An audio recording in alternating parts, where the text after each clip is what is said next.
Olá, galera papaxibé que ama futebol. Sejam bem-vindos ao BandolaCast, o podcast do torcedor paraense. Eu sou Smith Riage e é uma grande honra apresentar o primeiro episódio deste projeto para a gente falar muito sobre uma das paixões do paraense, que é o futebol. Seja da dupla Repá, seja da nossa amada Águia Guerreira do Souza e seja, claro, do futebol do interior do estado. O Parazão 2022 na sua reta final, agora entrando na fase de quartas de final. Enfim, primeiramente, eu queria apresentar os nomes dos meus convidados e dos meus amigos que vão participar desse projeto. Meu amigo Amaury Ferreira, o meu amigo Ítalo Souza e meu amigo Luiz Henrique Luz. Nós quatro fechamos esse projeto para trazer para vocês uma alternativa a mais de conteúdo sobre futebol paraense, tanto no YouTube quanto nas redes sociais e, claro, nas plataformas digitais de áudio, os famosos podcasts. Bom, primeiramente eu queria estar aqui falando para vocês da minha felicidade de tirar esse projeto do papel, porque é uma coisa que eu queria muito falar há muito tempo. Porque eu tenho um canal que eu falo do Clube do Remo, vocês devem me conhecer, né? Lá do Chaves Remista. Mas a gente sabe que o futebol paraense como um todo, ele precisava um pouco mais de engajamento, de conteúdos. A mídia tradicional é um pouco limitada nisso.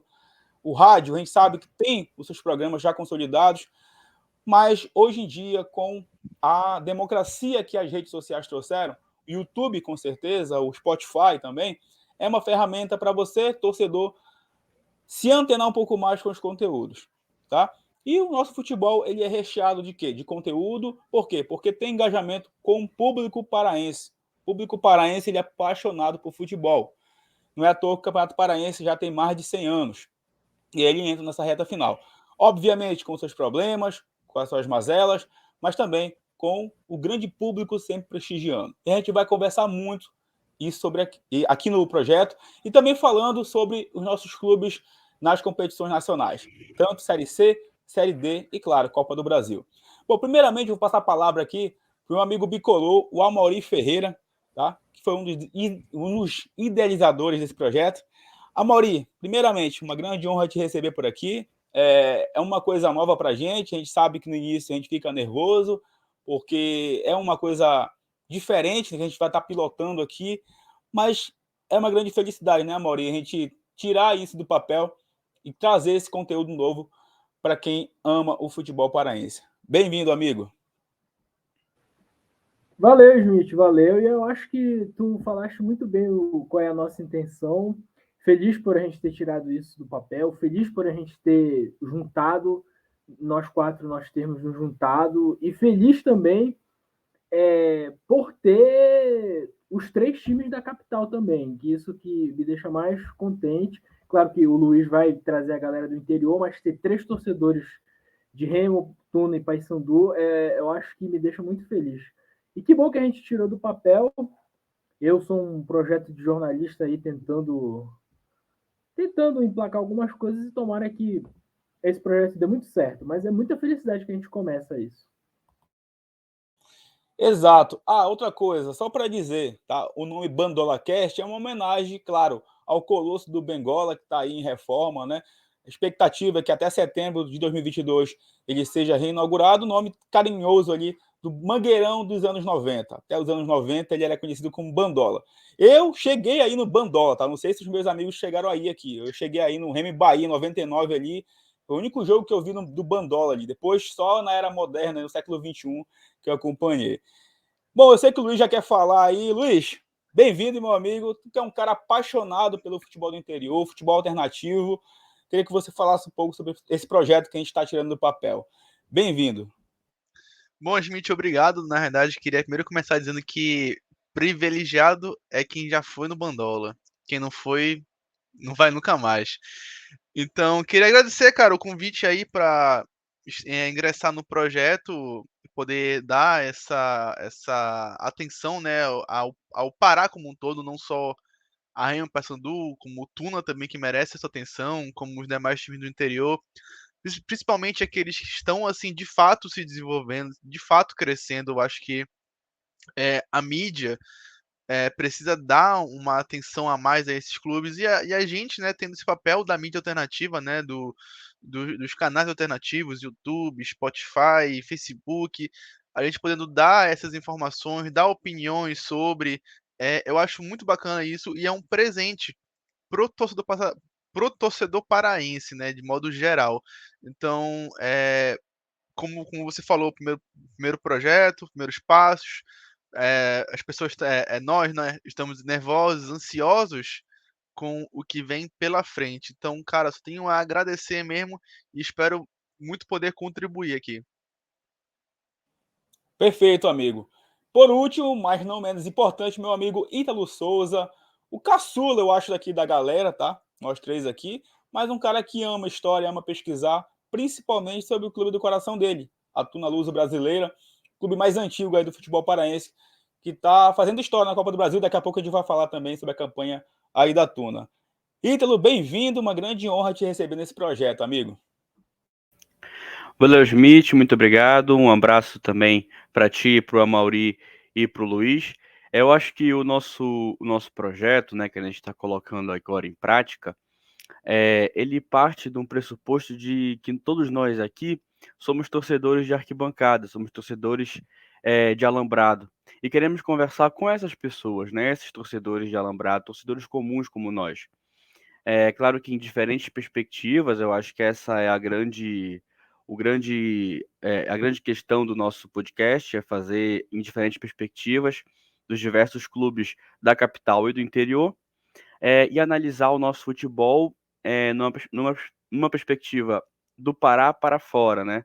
Analisar não só em âmbito estadual, regional, mas analisar as competições nacionais em que os nossos times estão envolvidos. Então é uma honra fazer parte desse projeto.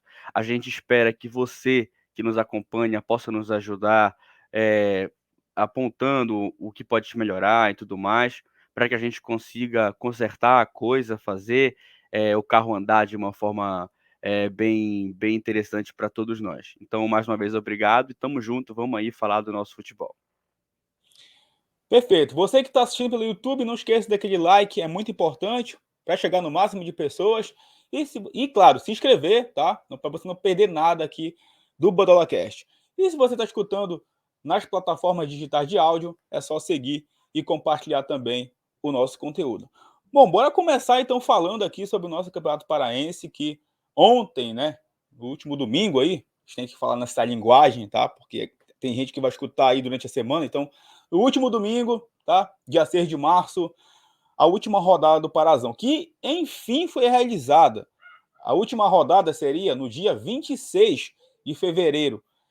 Ela foi adiada, por quê? Porque Amazônia e Tupiranga não conseguiram chegar lá no CD do Clube do Remo em Outeiro. A gente sabe do problema que está rolando lá na ilha de Outeiro. E ontem, finalmente, a rodada foi realizada, essas duas equipes jogaram lá na Curuzu. Enfim, um campeonato que a gente sabe que é mal organizado, ele é mal planejado e estava na cara que se iria acontecer uma hora ou outra, né? Problemas logísticos e até ameaça de tapetão, já que daqui a pouco a gente vai falar também. Bom, quero começar com um jogo que para mim foi a maior surpresa da rodada. Castanhal 4, Paysandu 0, lá no Elameado, tá? No Mangue Maximino Porpino. Amaury Ferreira, o que aconteceu com o teu Paysandu ontem, amigo? Então, tu colocaste bem, enlameado e tal, mas só que a gente sabe de todos os problemas dos gramados, dos estádios, a gente pode discorrer isso depois. Eu vou ficar preocupado em fazer uma análise do jogo, até para não parecer que, claro que contribuiu para o resultado, contribuiu, mas não como se fosse uma justificativa principal. E aí é o seguinte, o Paysandu começou fazendo o jogo que ele fez contra o Trem. Um jogo basicamente sem o Ricardinho, a bola pouco passa pelo meio e vai pelos lados. E é cruzamento da área, constantemente leva perigo. E aí, quando não tem o Ricardinho, o Toscano, que já é um jogador muito experiente, de 36 anos, ele volta muito para buscar a bola. Porém, o Paysandu deixou muito espaço e nesses espaços o Castanhal foi para cima. Pegava contra-ataque, até que aí, mas isso mais adiante. O Paysandu começa o jogo dominando, e aí tem o pênalti do Denis Pedro, o pênalti infantil, e aí o Cearense vai lá e faz 1-0. Depois que o Cearense faz 1-0, o Paysandu ainda consegue dominar o jogo, ser presente no ataque, mas aí, meu irmão, os contra-ataques do Castanhal, contra-ataque do segundo gol, deitaram e rolaram para cima do Polegar, ali no lado direito, deitaram e rolaram. No segundo gol, que o Luquinha tira, o Fazendinha toca para ele, e quando o Fazendinha toca para ele, a defesa está toda desarrumada, vai todo mundo em cima do Fazendinha, e o Luquinha está livre, ele toca e faz 2-0. E aí o terceiro gol é a personificação da desorganização, porque o campo está só lama, o zagueiro Kerv escorrega, e aí o Juan não tem culpa, vai lá, faz 3-0. Então, nesse primeiro tempo, o Paysandu ele consegue dominar até, mas só que aí vai entrar num fator que no segundo tempo ele fica mais claro, que é o ânimo para a partida.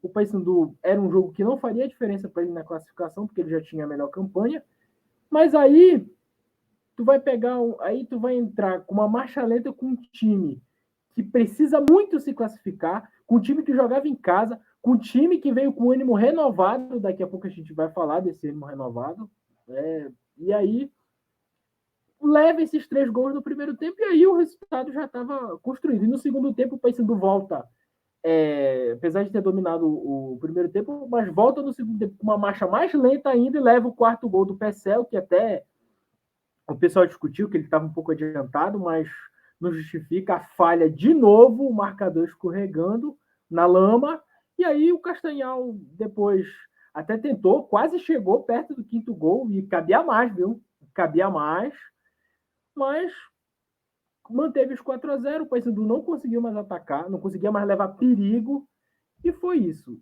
O Paysandu fez uma partida, como não tem o Ricardinho, semelhante à do trem, mas é aquela história.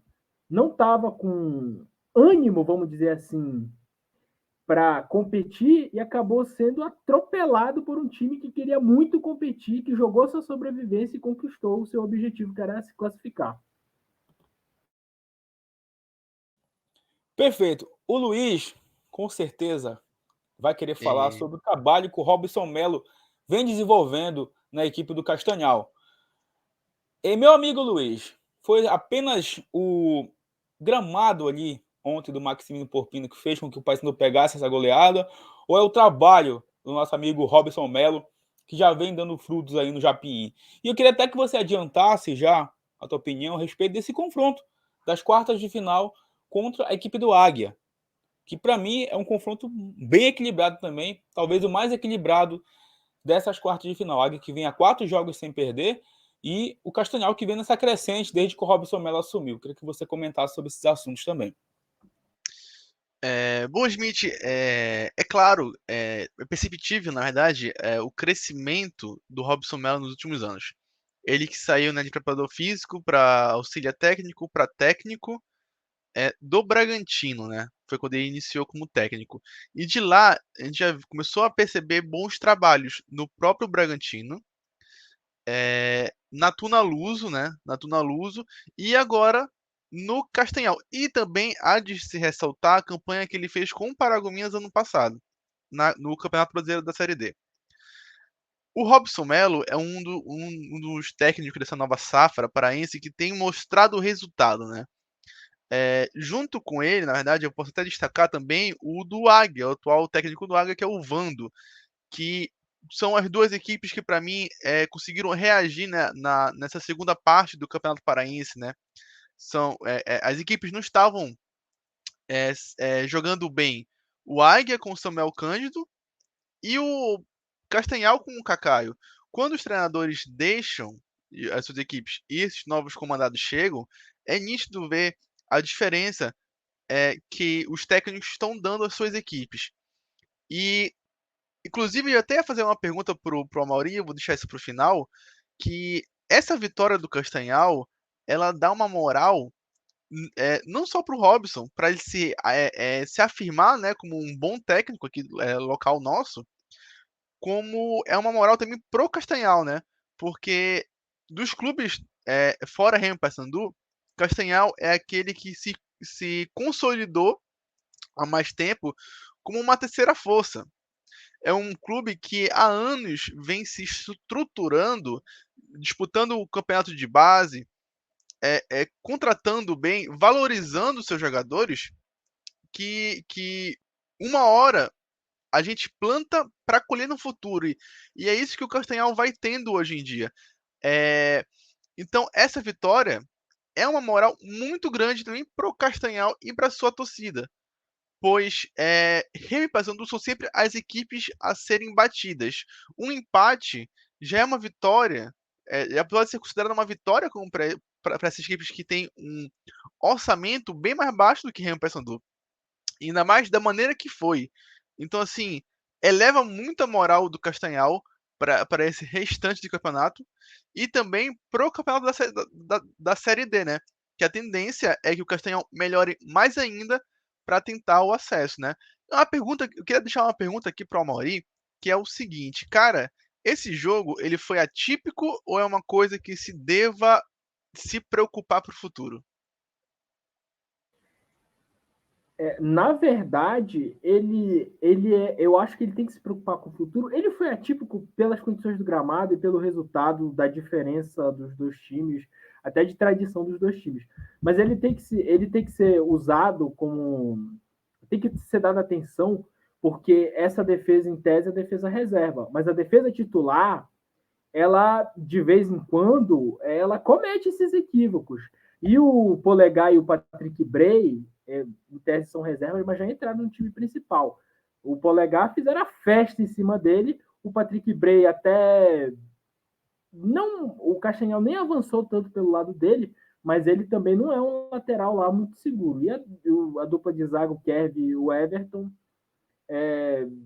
dali foram completamente sucumbidas pelo ataque do Castanhal. Mas mesmo Genilson e Marcão também dão umas rateadas. O Marcão no jogo contra a Tuna, no próprio no jogo contra o Itupiranga também. Não parece ser muito seguro, entendeu? Então, eu acho que o Márcio tem que conversar, tem que nos treinos corrigir eventualmente posicionamentos e passar uma segurança tanto para os titulares quanto para os reservas. Tem que ter uma atenção, por quê? Porque as duas duplas, elas têm momentos de insegurança. Então, o Márcio tem que ver isso, sim. Perfeito. Bom, agora eu queria que a gente comentasse o jogo entre Tuna Luso, brasileira, e Caeté. A Tuna venceu por 1-0. O Caeté, que tinha a chance de ser o líder do grupo C, terminou em terceiro e vai encarar o Clube do Remo na próxima fase. Primeiro jogo lá em Bragança, na quinta-feira, 3h30 da tarde. Segundo jogo no Baenão. Mas, Amaury, eu queria que você comentasse sobre essa vitória da Tuna, que é uma vitória também para confirmar a boa fase, né, do time da Tuna, que passou para a segunda fase da Copa do Brasil, vai encarar o Ceará na outra semana, jogo lá em Fortaleza. Mas foi um jogo que você já esperava a dificuldade que foi, um jogo equilibrado, e eu queria que você já comentasse sobre o confronto da segunda fase contra o Bragantino. Também muito equilibrado, né, Amaury? Perdão, né, Ítalo? O jogo do último domingo bastante equilibrado. A equipe do Caeté, que é, para mim, a sensação do campeonato, a equipe que mais se destacou. Acho que isso até passa por uma criação de expectativa que a gente teve em cima do Amazônia que não foi cumprida, né? E quando os dois subiram, a gente jogou todos os holofotes pro Amazônia, esqueceu o Caeté, e acabou que no Parazão foi o contrário. Um time bem treinado, que com pouco investimento conseguiu fazer uma boa campanha. Como o Schmidt disse, por pouco não foi o líder do grupo. Um grupo esse que tinha o Clube do Remo. Então, realmente, é uma campanha a se destacar. Um jogo bastante equilibrado. As duas equipes com boas chances, o Caeté com mais chances ainda do que a Tuna.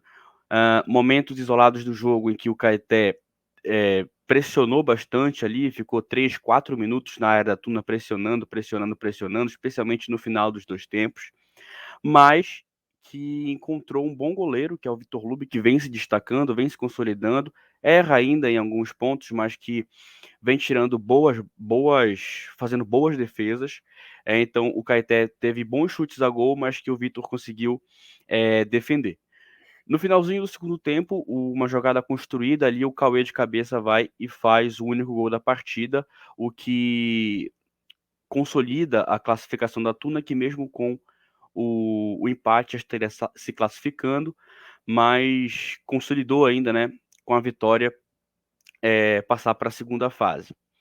Então, acho que, ainda falando um pouquinho do Caeté, acho que vai ser um bom confronto contra o Clube do Remo, mas acho que a gente vai falar sobre isso mais para frente.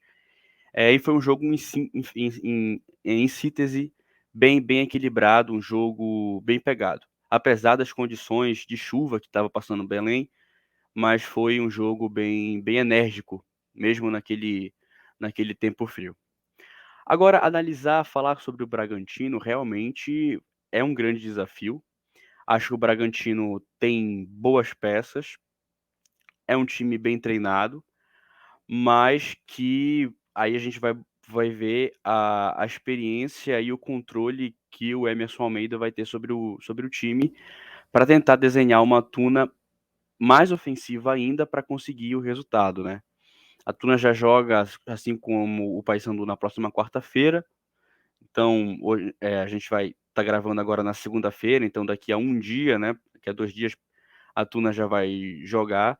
É um grande desafio jogar fora de casa, jogar em Bragança, onde o Bragantino tem um bom rendimento. Então, é claro que é uma disputa bastante acirrada aí das oitavas de final do nosso campeonato. Eu queria poder, nesse momento aqui, fazer uma pergunta para o Ítalo. Ítalo, a Tuna foi, né, a sensação do campeonato do ano passado, né? Muito pelo trabalho do Robson Melo, né? Que eu acabei de citar. Aí eu lhe pergunto, né? No caso do pupilo do Robson Melo, que é o treinador atual da Tuna, você, como tunante, está satisfeito com o trabalho dele? Olha, particularmente posso dizer que sim, não dizendo que o Emerson é um treinador perfeito, eu acho que não, eu acho que ele é um treinador que está passando por um processo de construção. Podemos dizer que a Tuna é o primeiro grande trabalho dele como treinador. Ele teve um trabalho com Pedreira, mas que é muito difícil a gente comparar com o trabalho que ele vem enfrentando agora, uma competição completamente diferente, uma equipe que tem uma estrutura diferenciada, enfim. Então, acho que a gente pode dizer que é o primeiro grande trabalho dele. Agora, eu digo que eu fico satisfeito porque, mediante toda a situação que ele recebeu um clube, ele vem sim conseguindo conciliar esses problemas de investimento, esses problemas, especialmente quanto à organização do campeonato, do cronograma de futebol.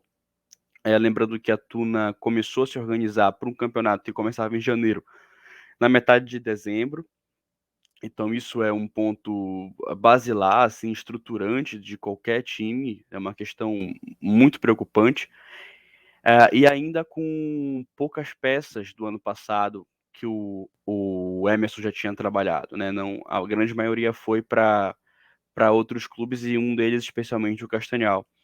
Então, diante de todas essas circunstâncias, eu acho que sim, o Emerson vem se consolidando, se construindo como um bom treinador. Ele erra em alguns momentos, acho que especialmente quanto às alterações, que são muito tardias, mas acho que, diante de todas essas circunstâncias, é um treinador em desenvolvimento e que está, sim, conseguindo bons resultados diante de todo um contexto que ele encontrou o clube.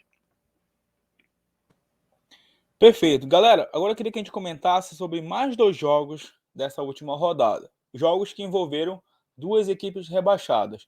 Nacuruzu, Amazônia e Itupiranga empataram em 1-1. O Itupiranga nem se classificou e nem foi rebaixado. Aliás, junto com o Independente, os dois encerram suas atividades, mas sem rebaixamento. E no outro jogo, Paragominas 1, Tapajós 1. Tapajós se classificou e o Paragominas foi rebaixado. E nesse jogo, né, depois desse jogo, a diretoria do Paragominas foi lá e acionou o TJD denunciando jogadores irregulares em Águia, em Castanhal e, salvo engano, em Independente. Eu queria perguntar para o Luiz e, claro, deixar à vontade o Amaury e o Ítalo também. É incrível, né? Todo ano tem que ter tapetão no futebol paraense. É incrível. Os dirigentes não conseguem resolver as coisas dentro de campo. Tem essa situação de desorganização em relação à inscrição de atletas. E como eu falei em off para vocês, caso o Paragominas tivesse vencido ontem o Tapajós, tenho certeza que isso não ia dar em nada, não ia ter denúncia. Não conseguiu escapar do rebaixamento em campo e agora tenta acionar o tapetão. A pergunta que eu faço a vocês, vai dar em alguma coisa? O campeonato vai ser paralisado ou não? Vai seguir o mata-mata e o Paragominas vai ser rebaixado para a segundinha? Luiz. Bom, Smith, a gente fica triste em relação a alguma tentativa de tapetão, até porque, assim, caso o Paragominas esteja certo na sua acusação, por que não fez isso antes? Porque esperou justamente acabar essa primeira fase, né, que definiu seu rebaixamento, para poder acionar a justiça. Por que não fez isso antes? Fica a questão. Eu tentei buscar, tentar ver quais eram as irregularidades citadas, mas porém não achei. Somente a palavra irregularidade e os clubes citados, né? Bragantino, Castanhal, mais um que eu esqueci agora. A gente fica triste, cara. Porque parece mais aquela tentativa de último suspiro, sabe? Para tentar ver se salva. Porque a verdade é que o Paragominas, há um tempo, vem contratando as mesmas peças. A gente não vê assim uma mudança de fato, uma mudança de nível do Paragominas, que continua toda a temporada sendo a sombra daquela de 2013, que é onde foi vice-campeão paraense, né? E o Paragominas, por não ter tido assim, talvez uma renovação de diretoria, acabou se tornando um pouco frágil na parte futebolística, né? Na parte de contratação. E já era um tempo, na verdade, que o Paragominas ficava flertando um pouco com um possível rebaixamento. Acontece que, nesse atual regulamento do campeonato, a equipe que está para ser rebaixada pode se classificar. E assim como, por exemplo, a Tuna, que era a líder do seu grupo, podia ser rebaixada. Então, esse campeonato também tem essas situações. E o Paragominas ficava já flertando há um tempo com um possível rebaixamento. Aqui acabou se concretizando, né? Se vai dar certo ou não, Smith, eu acho que só o tempo mesmo para nos dizer. Mas muito provavelmente não. E aí, Amaury? O Ítalo quer falar. Pode falar, Ítalo. Não, eu só dizendo que concordo com o que vocês falaram, eu acho difícil. Esse choro e vela é tradicional no final do campeonato, aconteceu ano passado com o Carajás, se vocês lembram. Tá acontecendo agora com o Paragominas. Acho que o argumento é esse. Eu acho que isso era para ter sido colocado em prática logo depois que jogou contra o Bragantino, salvo engano é Bragantino, Itupiranga e Águia. Então, logo depois que jogou com esses times, eles estão alegando a irregularidade do jogador Atos, que jogou tanto no Bragantino quanto no Itupiranga. Então, eles estão alegando que ele estava irregular nos dois times. Mas eu acho que é muito difícil disso vir à tona por dois motivos. Primeiro, porque o campeonato é muito curto, falta agora, né, nessa fase, já tem 2 dias para o campeonato acontecer. Eu acho muito difícil ser paralisado. E também porque, já acompanhando a crônica, muitos estão apontando que a federação já fez uma avaliação e que já disse que não vai para frente, que o processo, que a acusação é indevida. Então, acho que é bem difícil disso vir à tona. E concordo com o Luiz, eu acho que a gente não dá para a gente pecar em investimento, pecar em planejamento e depois vir cobrar de uma forma, tentar puxar o tapete de quem apontando supostas irregularidades.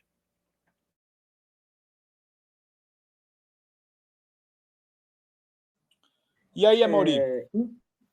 Então.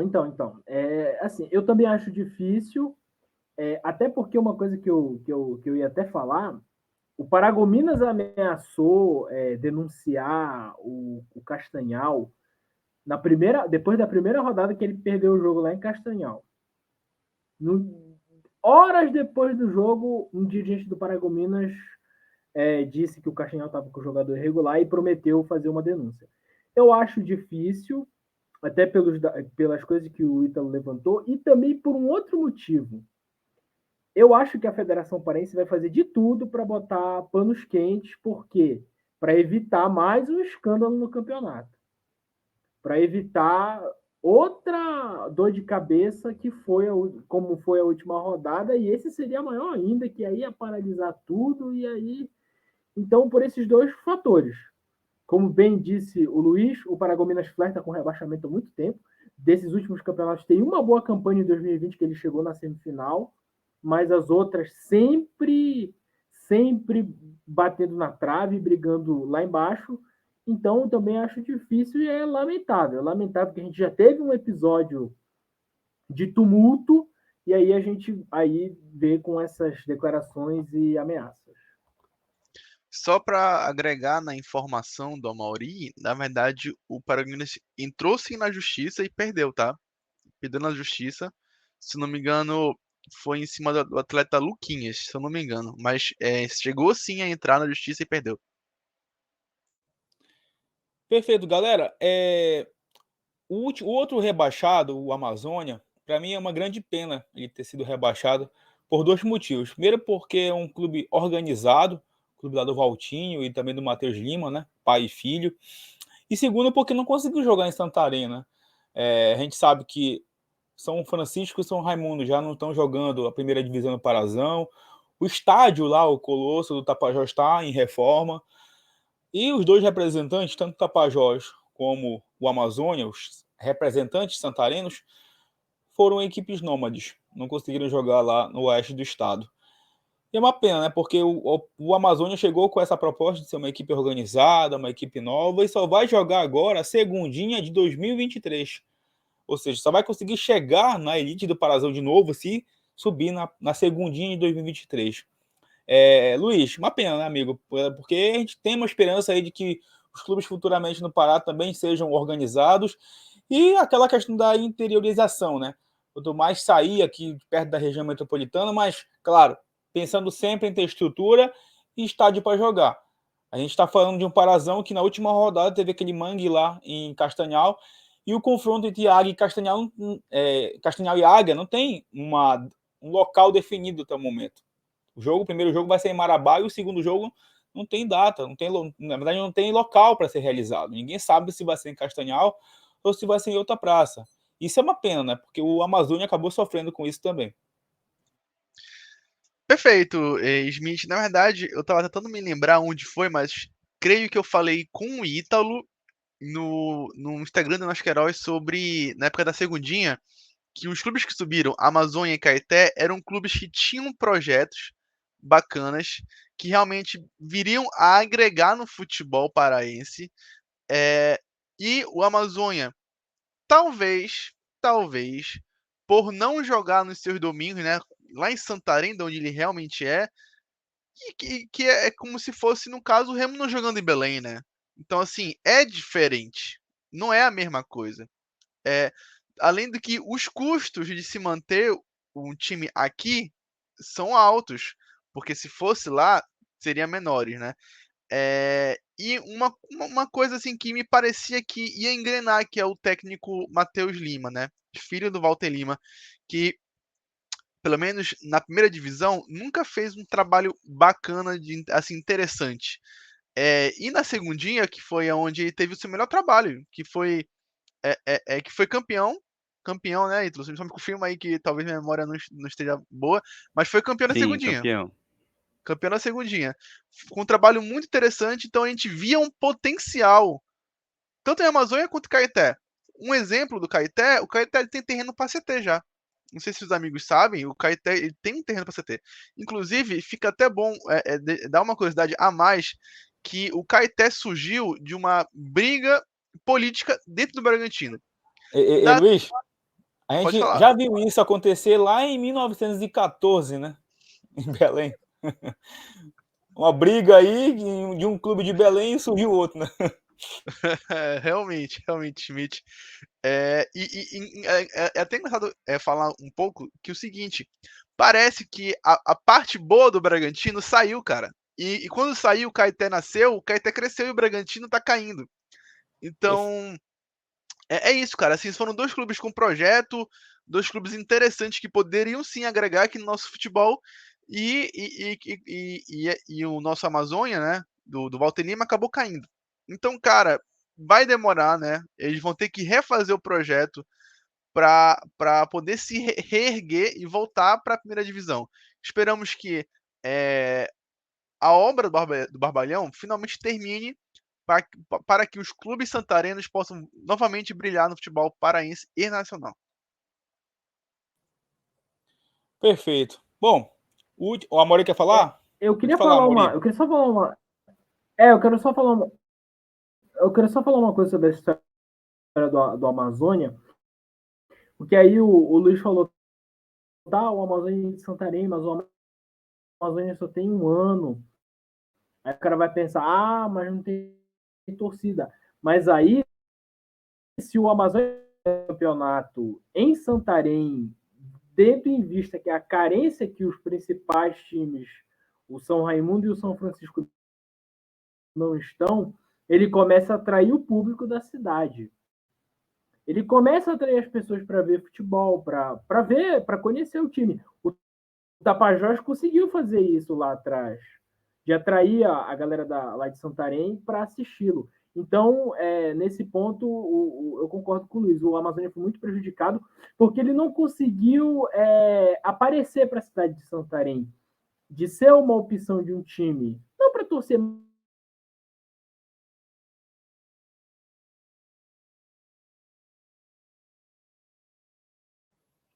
Perfeito. Galera, é o seguinte, e isso que o Amorim falou, a gente vê refletido, sabe onde? Lá em Manaus. Porque os grandes lá de Manaus são Nacional e o São Raimundo, tá? Os tradicionais. E agora o Manaus está aí, pelo menos uns 8 anos já disputando competições. Por muito pouco não chegou na Série B e tem estrutura para chegar na Série B e tem torcida já para chegar na Série B, porque de vez em quando a Arena Amazônia ali lota, né? E tem até o Amazonas agora, que é o clube lá que o Eduardo Ramos foi, né? Que também faz investimento pesado para atrair esse público, tá? Área capital amazonense. Então, não se espantem se futuramente Manaus e Amazonas aí rivalizarem e levarem o maior público para os seus estádios, porque Nacional e São Raimundo há tempos que não figuram mais nas competições. Smith, é a renovação, né, cara? Assim, os clubes tradicionais, Sim. mal geridos, com seus oligarcas lá, né? A tendência é que eles cada vez mais afundem. A gente pode falar também do próprio Rio Negro, né? Que seria o segundo maior clube do Amazonas, do estado do Amazonas, né? E que, cara, hoje é um clube basicamente falido, né? Assim, muito difícil vai voltar a ter a importância que tem hoje. A gente pode até citar também, cara, aqui o Raifran, né? O Raifran também com seus oligarcas hoje amargam a segundinha, enquanto as ideias novas, né? Tapajós e Amazônia estão aí na primeira divisão. Pode até não estarem tendo um protagonismo aqui na primeira divisão, mas regionalmente em Santarém eles são os atuais protagonistas, né? Enquanto os times tradicionais, né, estão cada vez mais se perdendo.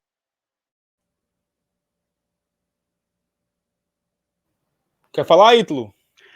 Só sobre essa questão que a gente tocou agora, e acho que a Amazônia passou por isso.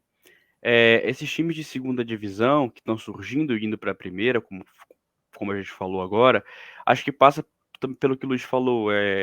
A grande diferença é que eles vão encontrar times antigos com muitos problemas de estrutura, dívidas muito grandes, pessoas que gerem o futebol com mentalidades defasadas. Então chega um grupo com uma mentalidade atual, com um investimento financeiro, e sem precisar pagar a sede, pagar um grande número de funcionários, arcar com um grande número de dívidas, não. É praticamente ali um empreendedorismo, a gente pode falar, no futebol, então eles conseguem alçar voos maiores. Eu acho que no Parazão, o Amazônia contou com uma questão que pode ter ajudado nesse rebaixamento, que foi o pouco investimento financeiro. Acho que para uma segundinha, o investimento financeiro encaixou legal, que foi até maior do que outros clubes da segundinha. Mas quando ele chegou no Parazão, salvo engano, é um dos investimentos mais baixos foi um dos investimentos mais baixos do Parazão ali, junto com o Tapajós e tudo mais. Então acho que isso pesou um pouco, até porque era um time bem treinado, dentro das possibilidades de peças que tinha. E só para a gente fechar sobre os rebaixados, uma curiosidade triste para o pessoal de Paragominas. O Paragominas comemorou 10 anos de fundação e caiu no mesmo dia. Eu acho que isso é inédito no futebol, pelo menos aqui no futebol estadual. Eu não me recordo de nenhuma outra situação dessa, de um time que comemore aniversário de fundação e caia no mesmo dia. Uma outra informação é que provavelmente o Paragominas vai jogar na Espanha junto com o Remo, né? Não sei se vocês se lembram, Remo e Paragominas foram convidados para jogarem um campeonato amistoso na Espanha. Exatamente, eu lembro dessa notícia aí. E eu lembro, inclusive, do primeiro jogo que o amistoso que o Paragominas teve ali, que foi contra o Paysandu, um amistoso lá na vez, inauguração ali na vez 2012. Eu morava em Belém na época, eu lembro que meses depois eu fui embora de Belém, eu lembro desse jogo em 2012 aí, Paragominas e Paysandu. E parece que foi 1x0 pro Paysandu, gol do Zé Augusto, salvo engano. Bom, falar do último jogo da rodada mesmo. aqui, Opa, Isso isso mesmo, né, Amaury? Isso mesmo. Queria falar agora sobre o jogo aqui, o sexto jogo, né, pra gente encerrar esse assunto aqui do Parazão e falar também, claro, das quartas de final, que foi Remo e Águia, né, no Baenão, 1-1. O Remo que conseguiu abrir o placar ali com o Bruno Alves no primeiro tempo, teve oportunidades para ampliar o placar. No final do primeiro tempo, o centroavante Brenner saiu lesionado, né? E ali começaram os problemas do clube do Remo, principalmente para o treinador Paulo Bonamigo, porque ele olhou para o banco de reservas e não viu um substituto à altura para o Brenner. Colocou o Thiago Mafra, que é da base, não é centroavante. O Remo, no início do segundo tempo, ainda criou algumas oportunidades com o Bruno Alves, o autor do gol. Uma ele recebeu uma falta ensaiada ali do Marlon e chutou por cima, a outra foi uma falta cobrada na trave, mas o Remo foi perdendo forças. O Ronald muito mal no jogo, o Pingo também saíram, entraram ali o Marcial, que fez a sua estreia, né, que tem passagem pelo Corinthians, pelo Náutico, pelo Juventude, mas está sem ritmo de jogo. O Pedro Senna também entrou, não conseguiu agregar muita coisa, o Rony no lateral direito. E o Águia, que tem conhecidos aí do Fenômeno Azul, como o Flamel, o próprio Levi, começou a se organizar. O Luiz falou aí do trabalho do Vando e o Águia foi para cima, não se abateu com o resultado adverso, com o Bainão cheio, e foi para cima. Viu que dava, teve uma chance com o Levi, que o Vinícius fez uma bela defesa, e numa falha do próprio Vinícius, né, o Águia chegou ao gol de empate. Depois o Remo tentou fazer uma pressão ali, mas com a desorganização, com a falta de qualidade do banco de reservas, que é uma das críticas do torcedor do clube do Remo, né? Esse planejamento que foi muito mal feito, e o Remo hoje tem peças assim que não condizem, né, com o time titular. Quando algum titular sai, seja por lesão ou seja por cansaço, seja por suspensão, e quem vem do banco não consegue render. E esse é um grande problema que o Fábio Bench e sua diretoria vai ter que resolver, porque estamos a 33 dias aí da estreia na Série C diante da equipe do Vitória. Então tem pouquíssimo tempo para o Remo se organizar e dar uma resposta ao torcedor. Nessa primeira fase do Parazão foram 3 vitórias apenas e 5 empates, inclusive os 2 clássicos contra Tuna e Paysandu. Enfim, é o Remo tentando se organizar e enfrentando um Águia organizado, né, Luiz? Smith, falando um pouco do Remo, né? Sobre esse de planejamento e tal, eu lembro muito bem, cara, que por anos, né, nessa gestão do Fábio Bench, o nosso gargalo de planejamento era a lateral esquerda, cara. A gente tava sempre só com um lateral esquerdo, ou era um lateral direito só. Tipo assim, e hoje eu acho que mostrou um pouco do mau planejamento feito, que a gente não tem um centroavante reserva, a gente não tem um meia reserva, a gente não tinha um lateral esquerdo reserva. Quer dizer, hoje a gente não tem, né? Porque o PH não é lateral, vamos ser sinceros. Então, cara, hoje, esse ano tem sido, assim, pra mim, o ápice de erro de planejamento. Eu quero deixar claro aqui que o planejamento existe, ele seja bom ou ele seja ruim. A inexistência de planejamento, eu acho importante falar isso aqui, é quando, por exemplo, o que acontecia muito antigamente, hoje nem tanto, que os times do interior vinham para cá com 11 titulares e 2 no banco. Isso, para mim, é a inexistência de um planejamento. Agora, o time planejou, fez aposta? Fez. Se as apostas tivessem dado certo, se Eric Flores e Gedó estivessem bem no Remo, todo mundo ia estar falando que é um bom planejamento da diretoria. Só que não foi, né?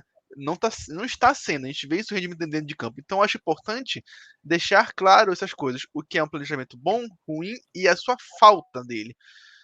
Sobre o Águia, Smith, o Águia iniciou mal o campeonato. Quando ele estava sendo comandado pelo Samuel Cândido, a equipe do Águia não se tinha mais perspectiva de um bom rendimento. A gente via os jogos, a gente via que a defesa era muito falha mesmo. E até antes do Parense começar, eu listava o Águia como uma das boas equipes. Só que aquilo, cara, às vezes o que falta é uma cabeça. É uma cabeça e o Vando foi essa cabeça. Foi ele que veio e trouxe organização ao Águia, que é uma das equipes que junto com o Castanhal, cresceram bastante nessa segunda etapa do Campeonato Paraense. E trouxe um outro ritmo, uma outra dinâmica. Foi um bom jogo. Assim, não sendo torcedor do Remo, eu achei um jogo bacana, um jogo interessante. Remo e Águia. Inclusive, eu acho que Águia e Castanhal, né, que vai ser a segunda fase agora, vai ser um jogo bem equilibrado, um jogo bem difícil mesmo, onde qualquer uma das duas equipes podem passar. Claro que há um favoritismo do Castanhal por ser uma equipe consolidada há mais tempo, mas é bom ressaltar que se o Águia passar, não dá para se considerar uma surpresa. Então, cara, é isso. O Águia que está há muito tempo fora de um campeonato brasileiro e é a sua principal missão hoje em dia. Voltar à divisão, a voltar à Série D, porque o Águia já passou muito tempo, é uma equipe tradicional nossa e merece sim, cara, estar em divisão superiores. Perfeito. Então a gente vai falar agora sobre as quartas de final. Queria que vocês falassem sobre esses confrontos aí e apontassem, sem ficar em cima do muro, os favoritos. Bom, começar pelo Luiz, então. Luiz, você falou do confronto Águia e Castanhal. Favorito para esse confronto? É o mais equilibrado dessas quartas de final, amigo? Creio que sim, cara. Mais equilibrado no lado positivo, assim, podemos dizer que são duas equipes que cresceram bastante, né, nesse paraense. Claro, como eu mesmo falei no meu último comentário, o favoritismo é do Castanhal. É a atual terceira melhor equipe do Paraense, é o terceiro maior clube do Pará atualmente, né? É aquele que se consolidou com o tempo. Então, o favoritismo é sim do Castanhal, mas o Águia passar não é uma surpresa. Não dá para se dizer como surpresa. As duas equipes podem passar. O que é diferente, por exemplo, de Remo e Caeté, que eu também aponto um equilíbrio, mas um equilíbrio por conta do Caeté ser a equipe sensação do Paraense e o Remo ter sido até um pouco mais decepcionante. Então há um equilíbrio mais por baixo, entende? Não é um equilíbrio das duas boas equipes. E aí, Amauri, confronto entre Paysandu e Tapajós. Aliás, primeiro jogo entre Tapajós e Paysandu será no Souza, 9h30 da manhã de quarta-feira. Só quem vai ter tempo mesmo para ir lá, né? No Souza conferir esse jogo. A federação conseguiu marcar um horário bem atípico aí para ir no jogo de futebol. E aí, Amauri, Paysandu favoritaço nesse confronto? Começando primeiro que o cara não tem que trabalhar quarta-feira de manhã para ir. Se o cara não for trabalhar tarde, né? quarta-feira de manhã, ele vai. Não sei. Então, é meio óbvio. O Paysandu é favoritaço. Tem a melhor campanha contra o Tapajós, que há 2 rodadas estava caindo e ontem conseguiu se classificar pela combinação de resultados. Porém, o Paysandu contra o Tapajós noturno, na fase de classificação, eu esperava um jogo bem mais fácil e o Tapajós conseguiu segurar o ataque do Paysandu. Conseguiu ser um time bem não muito seguro, mas conseguiu pelo menos encarar o ataque do Paysandu. Então, o Paysandu é favoritaço e tal, mas claro que não dá para a gente cravar. Eu cravaria, lógico, mas Eu tem cravo, eu cravo. Não, mas tem esses poréns, porque o Paysandu, em jogos que eu achava que ele teria uma facilidade maior, ele até que não teve. O jogo contra a Tuna é um exemplo. Eu, até por ser um clássico, mas eu achei que o Paysandu tivesse uma dificuldade maior. No primeiro tempo até teve ali, até os 30 minutos, aí depois que saiu o primeiro gol, o negócio desandou. Mas o Paysandu é sim muito favorito e eu cravo que o Paysandu passa assim. Eu não sei se você. Eu vou falar do outro confronto, que para mim é o melhor confronto dessas quartas, que é Tuna e Bragantino. Eu quero ver esse confronto. A Tuna, em franca ascensão, classificou na Copa do Brasil, a gente vai falar mais na frente, contra um bom time do Bragantino que eu vi na estreia, que era um time bem arrumado, tropeçou ali, tropeçou aqui, mas conseguiu se classificar ontem no jogo contra o Independente. Então, para mim, para mim, se você analisar os duelos, tem um leve favoritismo para um lado, para o outro, se você analisar o momento. Esse, para mim, é o equilíbrio. Esse, para mim, eu não cravo. O Bragantino, que o Ítalo tem boas memórias, né, Ítalo? Que o último confronto, no último paraense, a Tuna simplesmente goleou. Sim, foi, salvo engano, foi 5-3 para a Tuna. Eu já posso então falar da. Eu acho que, assim, ainda aí sobre o que a Mauri falou, né? Sobre o primeiro Paysandu e Tapajós. Cara, muita gente questionou o porquê do Tapajós ter escolhido o jogo de manhã. Eu acho que o único motivo é esse. É tentar segurar o Paysandu ali pelo cansaço de um sol infernal num gramado complicado que é o gramado do Souza. Muita gente questionando, dizendo que a federação não pode aceitar e tal. Mas acho que o mandante é que tem essa autonomia, né, de digitar o horário. E eu acho que o único motivo é esse, penso eu. A gente sabe que tem os favoritismos de Remo e Paysandu, são favoritos em qualquer um dos jogos. Acho que o confronto mais. Na verdade, como a Mauri falou, eu concordo com ele.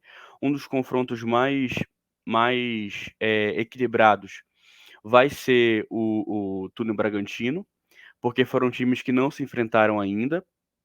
Acho que só se enfrentaram em um amistoso, em que o Bragantino saiu com a vitória, salvo engano, de 1-0 ou 2-0, mas isso foi lá no final do ano para o começo do ano, no final do ano passado para o começo desse ano. Então são times que ainda não se enfrentaram e que, para mim, é o jogo mais equilibrado. O Castanhal e Águia, eu acho que é interessante porque a gente pode dizer que vai ser o jogo dos consertados. Como assim consertados? Porque eram times que podiam até cair, que a gente falou, cara, que time é esse? O Águia foi um time que eu vi quando jogou contra a Tuna, mesmo com o empate, eu falei, que time é esse do Águia? Esse time do Águia tá muito perto de cair. Né? E depois ver os outros jogos. E o Castanhal também, um time que a gente não reconhecia, com muita dificuldade, e que foram do céu ao inferno, a gente pode falar assim, ou melhor, do inferno ao céu, nesse primeiro turno. Então, acho que vai ser muito interessante nesse sentido, porque os dois estão ali em uma fase boa, vindo de fases ruins no começo da competição. Acho que o favorito, eu não sei se é tanto o Castanhal, acho que o Águia tem um certo favoritismo. Acho que jogar no Zinho Oliveira é muito complicado para qualquer um dos times que vá lá. O Modelão tem essa questão, mas a pressão do Modelão é muito diferente da pressão que a torcida do Águia impõe no Zinho. Então, acho que o Águia vai contar com o fator torcida. Eu acho que do interior, atualmente, é uma das maiores torcidas, sem dúvida alguma. Uma torcida muito. Uma torcida que lota o Zinho, a gente pode dizer assim. Então, acho que esse é o favoritismo. E é claro que no contra Túnel Bragantino eu vou dar o favoritismo pro meu time, vai ser um jogo muito complicado, mas é claro que eu preciso dar o favoritismo e acreditar no meu time. Perfeito. Bom, os confrontos aqui, vou dar minha opinião sobre os confrontos. Olha, o confronto entre Remo e Caeté é um confronto equilibrado, mas esse histórico péssimo do Remo ofensivo recentemente aí, não me diz que o Remo tá assim muito à frente, não. Então, se bobear, confronto decidido nos pênaltis, sinceramente, tá? E eu tô preocupado com esse jogo lá de Bragança com a questão da chuva. Se chover lá, meu Deus do céu, até porque a Tuna vai jogar um dia antes lá contra o Bragantino. O confronto do Paysandu, acho que é o confronto que o favorito maior é o Paysandu, acho que é o confronto mais assim, desequilibrado tecnicamente. Deve passar o Paysandu tranquilamente, pelo segundo jogo, inclusive. Águia e Castanhal. Eu concordo com o Ítalo, acho que o Águia ele tem uma vantagem também de estar em casa, mas eu estou muito ansioso para ver esse confronto também pelo time do Robson Melo, pela ascensão do Castanhal. Eu acho assim que vai ser um confronto equilibrado, mas vai ser um confronto com muitos gols, tá? Tipo, 3-2, 4-3, sei lá, no agregado, assim, vai ser um confronto bem com bastante gols. Tuna e Bragantino, acho que a Tuna vai como favorita para esse confronto, mas vai ser um favoritismo assim também equilibrado, tipo 1-0, 2-1, tá? O outro confronto, acho que são isso, né, os 4 jogos. Remo, Castanhal, Paysandu e Tuna. É isso aí. Os 4 confrontos aí das quartas de final do Parazão. Só que para trazer para vocês a classificação da primeira fase, Grupo A, o Paysandu foi o líder com 17 pontos, o Águia foi o segundo com 12, o Paragominas foi o terceiro com 7, o Amazônia Independente, o quarto com 5, os dois rebaixados para a segundinha. Grupo B, Tuna foi a líder com 11 pontos. Olha só a pontuação da Tuna, por um detalhe que daqui a pouco eu vou falar para vocês. Tuna, a líder, com 11 pontos. O segundo, Bragantino, com 10. O terceiro, Tapajós, com 9. E o quarto, Itupiranga, com 8. Aí você vai para o grupo C, tá? O Remo foi o líder com 14 pontos. O Castanhal foi o segundo com 13. O Caeté foi o terceiro com 13 também.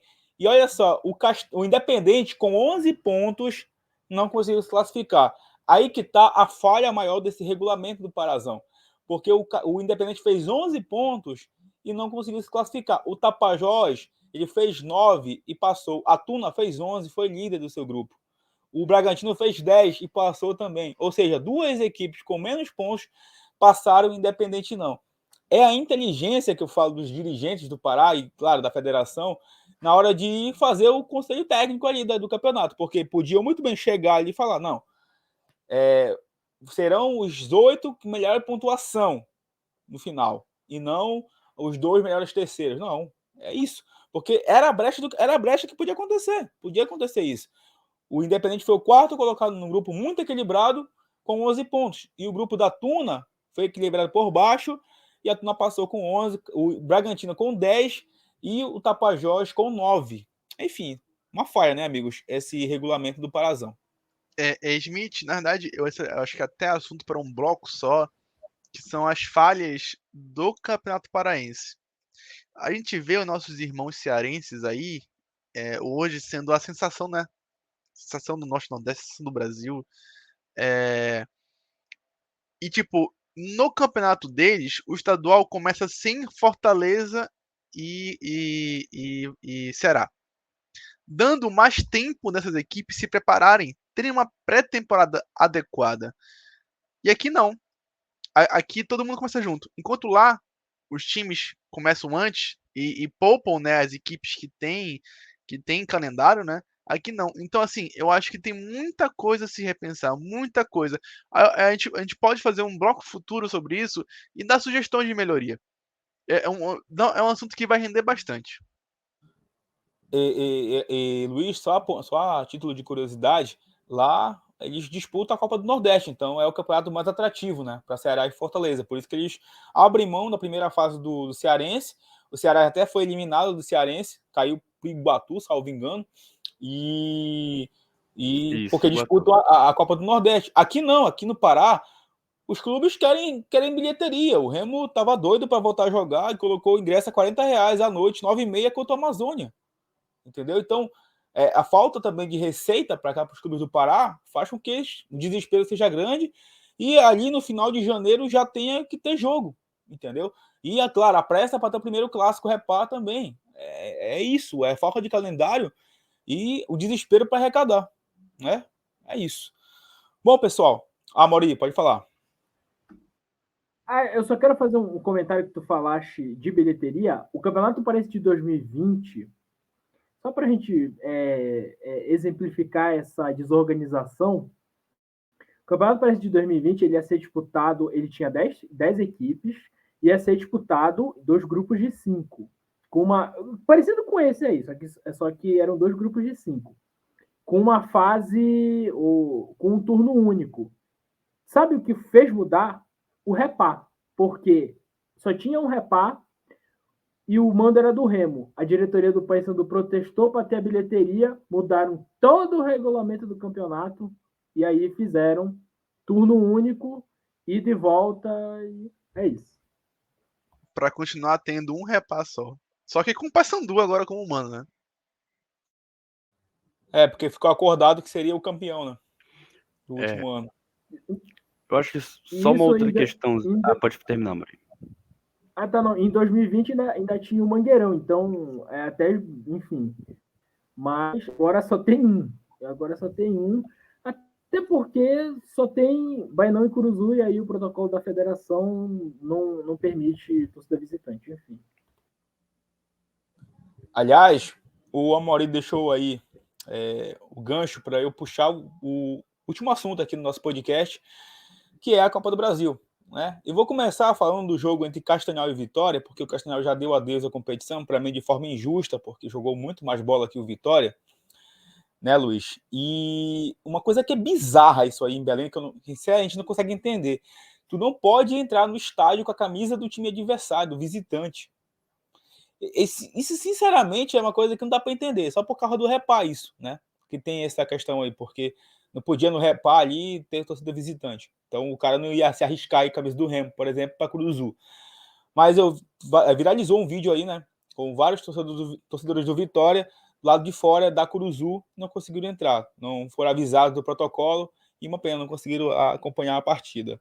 Mas esse jogo, Luiz, entre Castanhal e Vitória, um gramado bom ainda Curuzu. E, na tua opinião, o Castanhal ele foi assaltado ali pela arbitragem? Queria que comentasse esse jogo. Para mim foi uma injustiça o Castanhal ter caído. E o jogo contra o Paysandu, para mim, confirmou essa ascensão do time comandado pelo Robson Melo.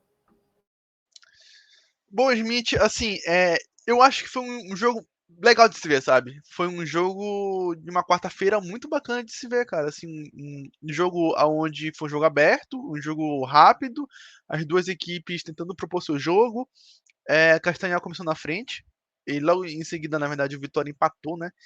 E, cara, assim, foi um jogo onde o Castanhal podia sim ter passado de fase, isso não era um problema. O Vitória tinha o seu favoritismo, claro, uma equipe tradicional, uma equipe que está aí na Série C, que está cotada a passar de fase e subir de volta, né, para a Série B. E o Castanhal é uma equipe em ascensão aqui no Pará, então assim, tinha um jogo muito legal para se ver. Quem foi realmente, eu acho que acabou se divertindo, né, num jogo de futebol. Sobre o lance final, né? Assim, achei sim um pouco de injustiça. Infelizmente, né? É um pouco normal que o juiz, na dúvida, sempre favoreça a equipe maior, né? Que se tornou uma cultura errada, né? No nosso futebol. E achei sim que foi um pouco garfado, deu aquele sentimento de injustiça para a equipe do Castanhal, mas foi um jogão e o Castanhal podia sim ter passado em tempo normal. Acabou que o Vitória exerceu seu favoritismo e passou, mas é isso, vida que segue. Castanhal tem todo um ano pela frente, tem que focar em subir de divisão, tem que focar também em garantir a vaga para a Série D no próximo ano. Não pode se abalar por conta do resultado da Copa do Brasil e tem que passar as linhas do Pará e tentar conquistar algo além disso, além do nosso regional. Se consolidar como uma equipe boa no Brasil, sabe? Perfeito. E aí, Amaury, queria que você comentasse o confronto entre Trem e o Paysandu, 3-0 para o Paysandu lá no estádio Zerão em Macapá, sem público, né? Porque o Zerão não tinha condição de receber ali torcedores lá no estádio, por falta de laudo, que é uma grande vergonha para o futebol macapaense. Mas, sem dificuldade, o Paysandu passou ali pelo Trem e agora vai encarar o CSA na segunda fase, na próxima semana. Jogo único lá no Rei Pelé. Empate leva para pênalti, claro, quem vencer se classifica à terceira fase. E claro, um jogo que vale muito dinheiro para o Paysandu, que quer chegar aí na terceira fase, quer participar da mesma fase que o Clube do Remo, que é o campeão da Copa Verde, só vai estrear na terceira fase. Enfim, até que ponto Amaury, a importância desse confronto para o futuro do Paysandu na temporada, né? Porque a gente sabe da dificuldade financeira do Paysandu também, e investiu pesado nesse início de ano com o seu elenco, que tem uma folha aí de R$800 mil, e vai tentar aí a classificação diante do CSA, que está há muito tempo ali disputando Série B, já chegou a jogar a Série A, mas que ano passado caiu justamente para o maior rival do Paysandu, que foi o Clube do Remo. Eu queria que você comentasse, primeiramente, o jogo do Trem contra o Paysandu e esse confronto difícil contra a equipe do CSA lá no Repelé. Então, o jogo do Paysandu, eu até fiz esse comentário no jogo. O Paysandu jogou contra o Trem do mesmo jeito que jogou contra o Castanhal, pelo menos começou o jogo. Aí, contra o Castanhal, pelas circunstâncias, o ânimo foi para baixo. Mas o Paysandu fez uma partida séria, fez uma partida ok, encontrou uma dificuldade, eu acho que até maior do que se esperava, para chegar no ataque. O time do Trem, esse foi o primeiro jogo do Trem no ano, então, assim, era uma facilidade que o Paysandu teve, fez uma partida séria, de novo, jogando muito pelos lados, com cruzamentos na área, os 3 gols nascem de bolas alçadas na área. Foi um jogo ok, não foi um grande jogo, mas o que eu acho que até o Márcio estava preocupado, que ele até falou, não foi, ele até disse na coletiva que não tinha sido uma grande representação, mas ele estava preocupado em passar pela questão financeira, e o Paysandu tem passado da primeira fase nesses últimos anos, mas aí empaca na segunda fase. É aí que a gente chega. O confronto é difícil, é fora de casa. Eu vi uma notícia lá da imprensa lá de Maceió que o CSA o governo de Alagoas vai liberar 100% do público no Rei Pelé para esse jogo. Então vai ser um jogo muito difícil. Eu acho que tem jogo. Eu acho que o CSA tem sim favoritismo por ser um time da Série B, por hoje ser mais estruturado que o Paysandu, por estar numa situação mais estável. Mas eu não acho que seja uma coisa tão difícil e tão gritante.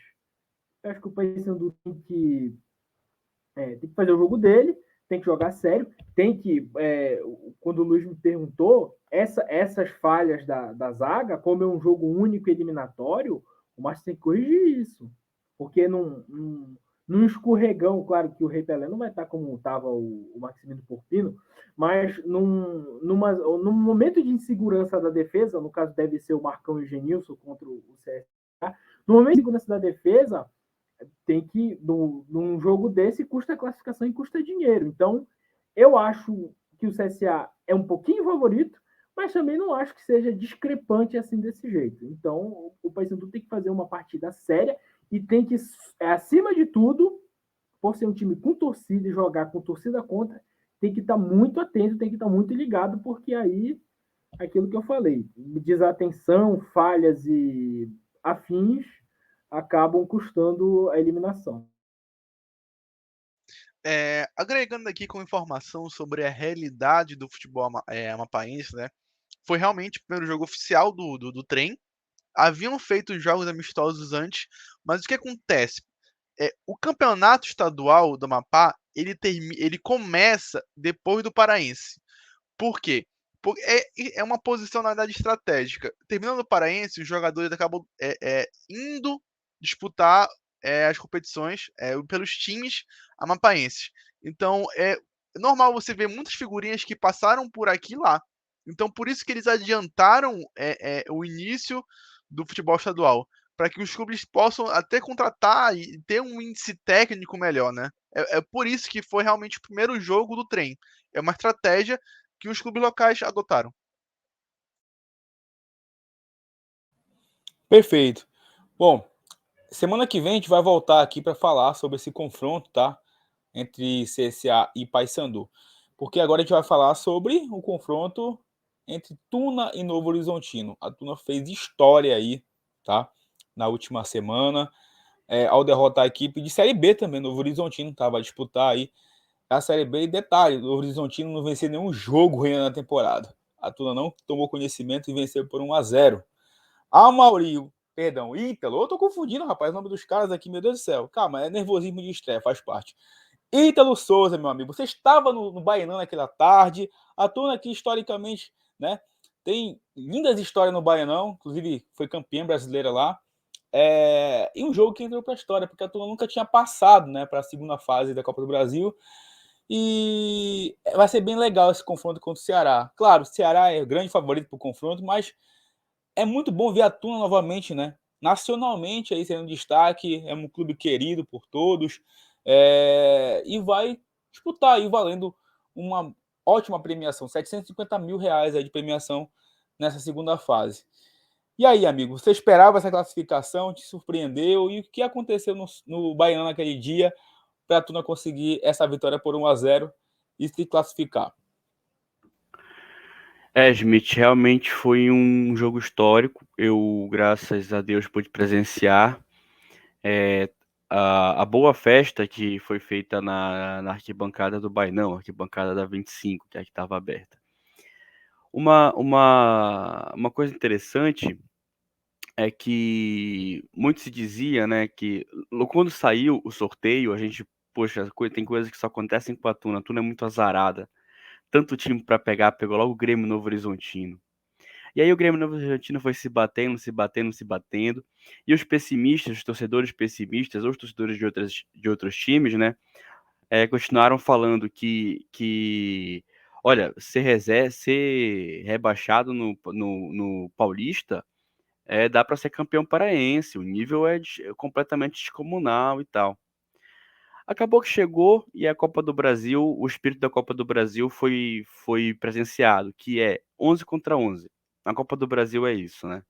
Acho que a gente entende que a Copa do Brasil, em alguns casos, a estrutura que um clube tem, o financiamento que um clube tem, a competição que um clube está inserido, passa a ser um detalhe, porque a Copa do Brasil é 11 contra 11.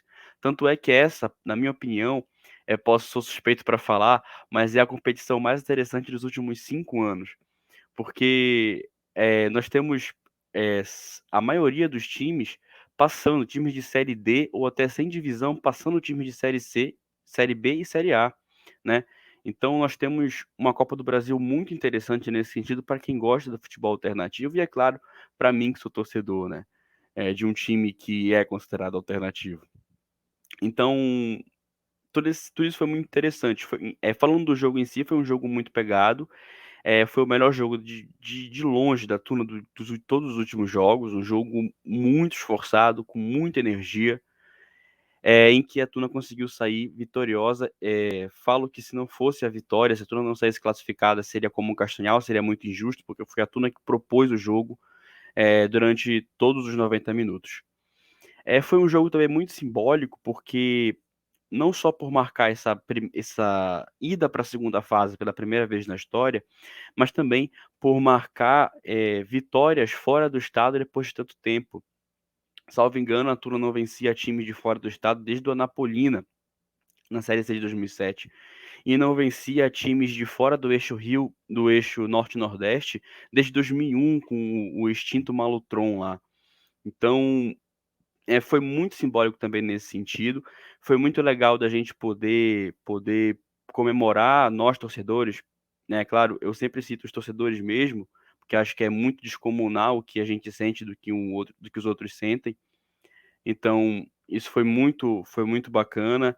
Eu até costumo falar que não teve quem se segurou ali, inclusive eu aqui, inclusive este que vos fala, foi realmente muito emotivo ali a festa e tal. Ainda caiu aquele toró para ser o laço do presente e tal. Foi muito, muito bacana nesse sentido. Agora, só falando, também falando do próximo jogo, né? É difícil apelido para o próximo jogo contra o Ceará. Mas eu acho que a Tuna já fez uma coisa muito importante até aqui, mas nada impede de que ela consiga surpreender mais uma vez. É claro que é completamente difícil. Mas nas 2 vezes que a Tuna foi campeã brasileira, ela não era a favorita. Então vai que isso acontece de novo, né? Na Série C de 92 fez 2 gols nos acréscimos, na Série B de 85 nem a taça veio para Belém, porque a CBF não acreditava que um time do Norte pudesse ser campeão em cima de um time do Rio de Janeiro. Então, enfim, mas lembrando também que o último encontro entre Tuna e Ceará foi 6-2 para Tuna. Então, é claro que no momento que o futebol cearense parecia com o que o nosso está hoje, se não pior, mas é isso. Agora, falando rapidinho do Castanhal, o que me deixou ainda mais triste quanto nesse sentido do Castanhal foi porque eles tinham uma vida, não vou dizer mais fácil na competição, mas que ia ser menos complicada, porque o Paysandu pega o CSA, a Tuna vai pegar o Ceará, o Castanhal ia pegar o Glória de Vacaria. O que, é claro que a gente não significa que vai ser assim, uma, uma mão com açúcar, mas que em comparação é um time que tem uma estrutura parecida com o Castanhal. Ia ser um jogo ainda mais. O que ia ser mais complicado para o Castanhal ia ser a viagem lá para o Rio Grande do Sul, que é o interior do Rio Grande do Sul. Mas o jogo em si poderia ser ainda mais interessante para o Castanhal. É uma pena o regulamento da Copa do Brasil ainda ter essas falhas. Perfeito, amigos.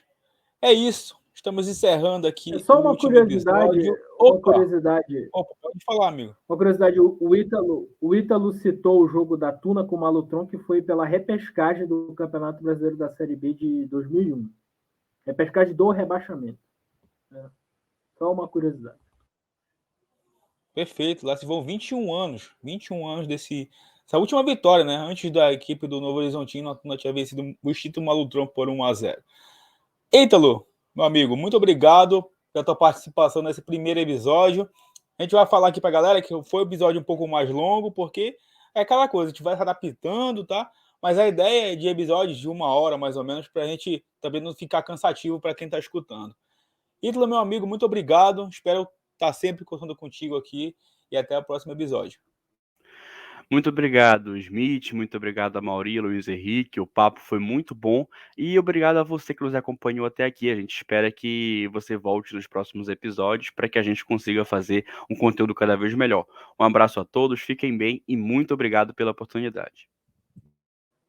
Perfeito. Meu amigo Amauri, muito obrigado pela tua participação e te espero aqui no próximo episódio, amigo.